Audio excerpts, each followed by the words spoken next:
একটা দৈনিক পত্রিকায় একটা রিপোর্ট ছাপা হয়েছিল। সেই রিপোর্টটা হলো 16 জন পলাতক এমপি এখন আমেরিকায়। তো এটার মধ্যে আসলে তেমন নতুনত্ব কিছু নেই, স্বাভাবিক। আওয়ামী লীগ আমলে যারা এমপি ছিল, 3 দফায় তো এমপি কম ছিল না, ঘুরে ফিরে প্রায় 600-700 হতে হবেই। তো এই এমপি যারা ছিল তারা দেশে আছেন কয়জন, অথবা ধরা পড়েছেন কয়জন, জেলখানায় আছেন কয়জন? খুবই কম, 100 হবে না। তা বাকিরা কোথায়? বাকিরা তো বিদেশে আছেন, কেউ আমেরিকায় আছেন, কেউ ইংল্যান্ডে আছেন, কেউ ইউরোপের অন্য কোনো দেশে আছেন, কেউ কানাডায় আছেন, কেউ ভারতে আছেন, দেশের বাইরেই আছেন।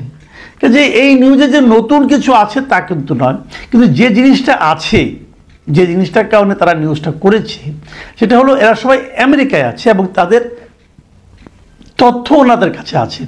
তারা কিভাবে গিয়েছেন, সেখানে যে কি করছেন, এগুলো তথ্য ওনারা কিছু কিছু পেয়েছেন। এগুলো আরও বেরোতে থাকবে। অনেক লোক কানাডায় গেছেন, সেটাও ঠিক আছে। এদের সবারই বাচ্চা কাচ্চা, অনেকেরই বাচ্চা কাচ্চা আমেরিকায় আছেন, ওনারা ওখানে আরামে আছেন।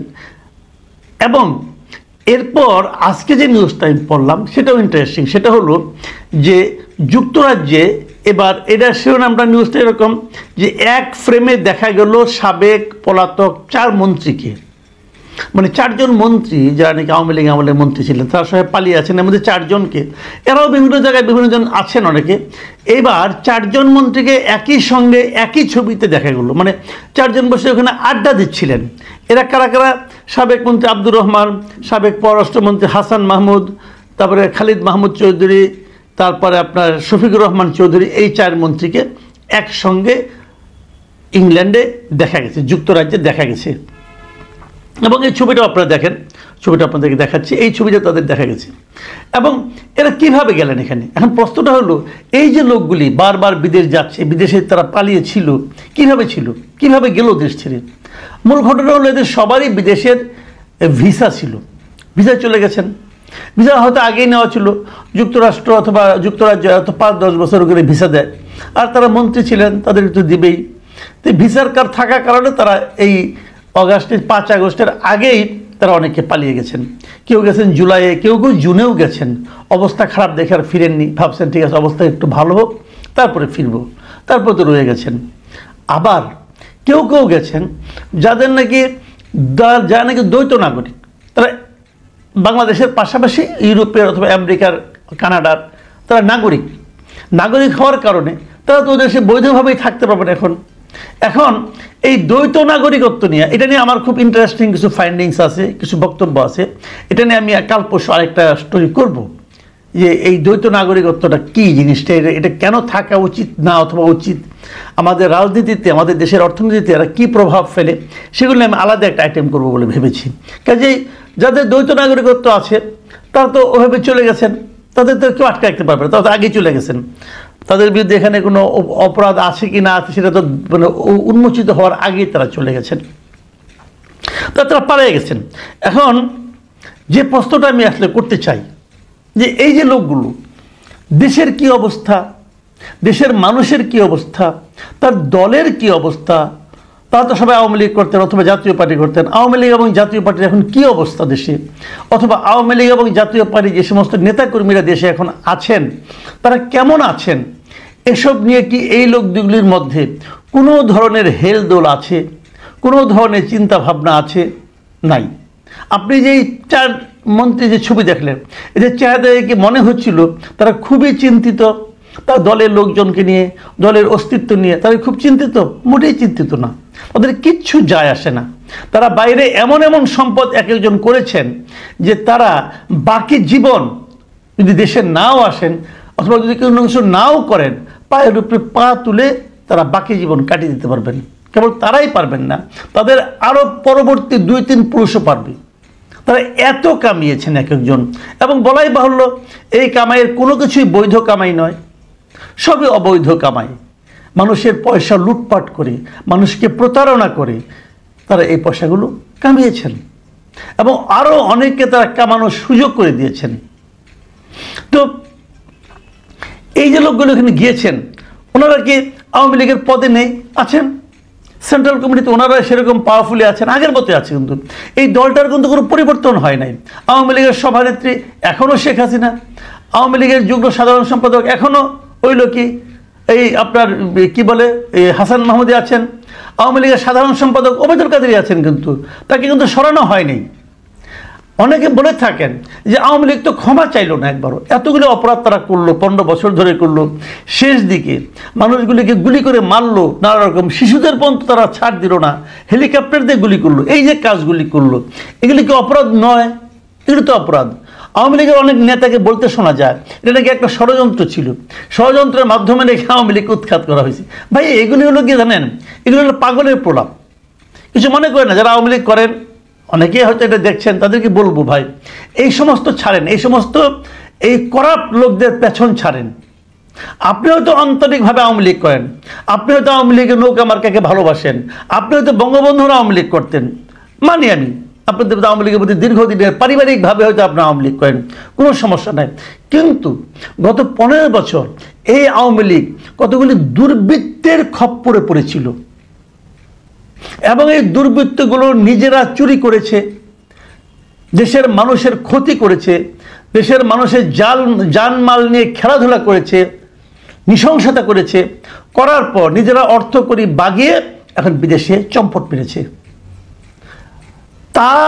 তাদের মধ্যে, তাদের মনের মধ্যে আপনাদের মতো যারা দেশে এখনো পড়ে আছেন তাদের জন্য বিন্দু মাত্র তাদের মধ্যে মায়া দয়া কিচ্ছু নেই।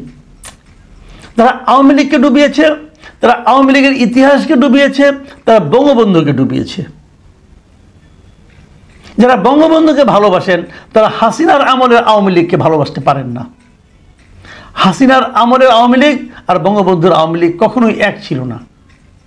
এই জিনিসটা মাথায় রেখে আপনাদের পরবর্তী চিন্তা ভাবনাগুলো আপনারা ঠিকঠাক করেন। ভাবেন যে একটা কথা, আওয়ামী লীগ কিন্তু চলে যাওয়ার পর 2-3টা তারা কিন্তু কর্মসূচি দিয়েছিল, তো সেই কর্মসূচিতে যদিও তারা করতেই পারেনি, যদি করতে পারতো, যদি কোনো অঘটন ঘটতো, কিছু কিছু লোক কিন্তু গ্রেপ্তারও করা হয়েছে। এগুলি কারা? এরা কি ওই সমস্ত মন্ত্রীর কারো আত্মীয় স্বজন, কারো ছেলে মেয়ে, কেউ কি এখানে আছে? শেখ হাসিনা তো বিশাল ফ্যামিলি।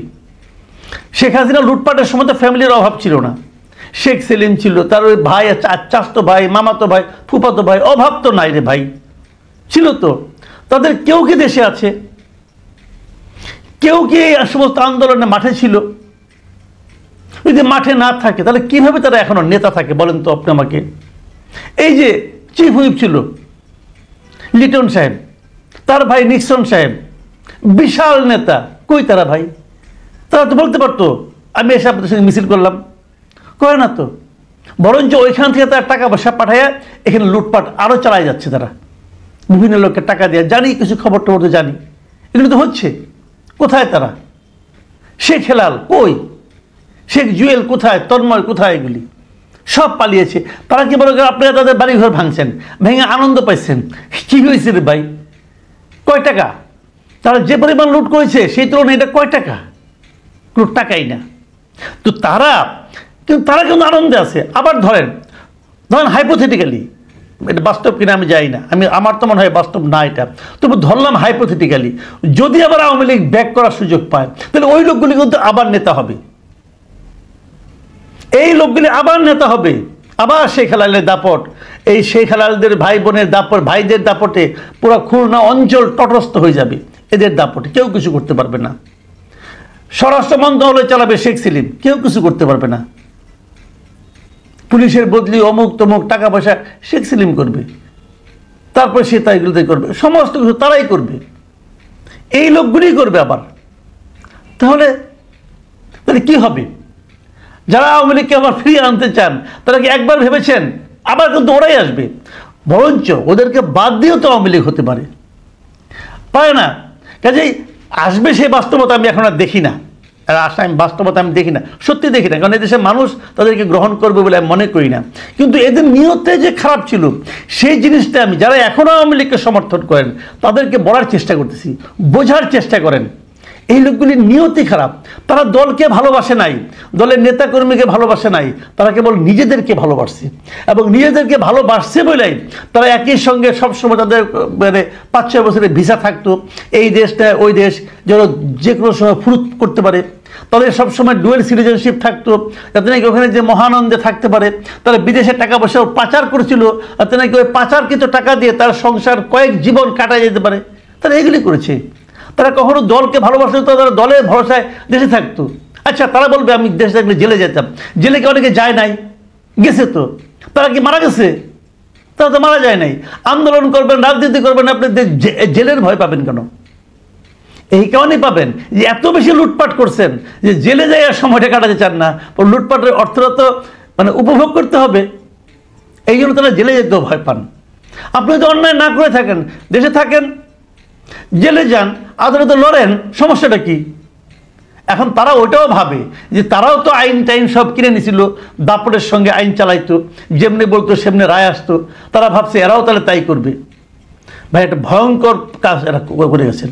পুরা দেশটাকে একটা সন্ত্রাসের জনপদে পরিণত করেছিল। একটা ভীতির একটা কালচার তারা দেশে ছড়িয়ে দিয়েছিল। এই লোকগুলো দেখলে এখন আমার করুণা হয়, ঘৃণা হয়। তারা আবার হেসে হেসে সামনে কফির কাপ সামনে নিয়ে ছবি দেয়। প্রিয় দর্শক, আমি বলবো আপনারা এদেরকে চিনে রাখুন, এদের কথা ভুলবেন না। এরা কি করেছে এটা ভুলবেন না। আমি আওয়ামী লীগের নেতাকর্মী যারা দেশে আছেন, কষ্টে আছেন, তাদেরকে বলবো এখান থেকে বের হতে হলে নিজের পায়ের দিকে তারা তাকান, নিজের পায়ে দাঁড়ানোর চেষ্টা করেন। এই সমস্ত কুলাঙ্গারদের প্রতি আস্থা রাখেন না। এরা আপনাদেরকে ভাসাতে পারবে না, এরা বরং আপনাদেরকে নিয়েও ডুববে। এরা তো ডুবে আছে, আপনাদেরকে ডুবাবে।